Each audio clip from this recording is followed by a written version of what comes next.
Samahan ninyo ako na kahit ako ay mag-isa na lamang tumayo na kayo at hindi na kabilang sa aking pamilya, hindi na kabilang sa partido, dahil sa inyo, nanalo pa rin tayo. Sa inyong lahat, ako'y nagpapasalamat, hindi ninyo ako iniwan. Handa na ako na mag-isang mangampanya, mag-isa mag-house to house, mag-isa na iikot. Ngayon pala, hindi ako naulila.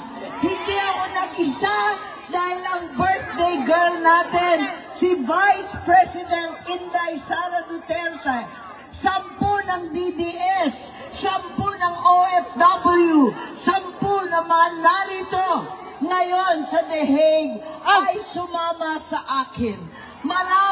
Maraming salamat. Asahan ninyo ito. Sa SMNI yan, sa SMNI.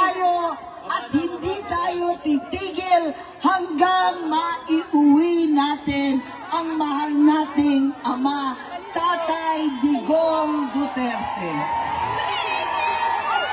Maraming salamat sa inyo, sa lahat ng OFW.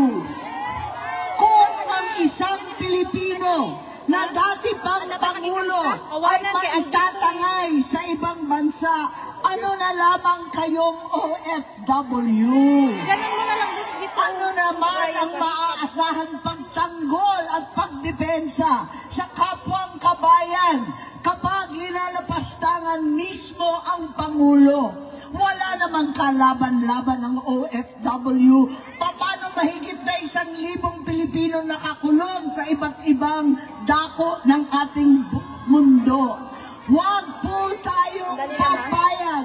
Hindi ito laban lamang ng iisang kaso, kundi labang ng lahat ng OFW, lahat ng Pilipino na nasa ibang bansa, lahat ng Pilipino sa buong daigdig. Kaya asahan po ninyo, tuloy-tuloy po natin to. Labanan natin ang impeachment kay VP Sara. Huwag tayo papayag ng tuloy-tuloy na pang-aapi. Hindi po tayo papayag ng ganito.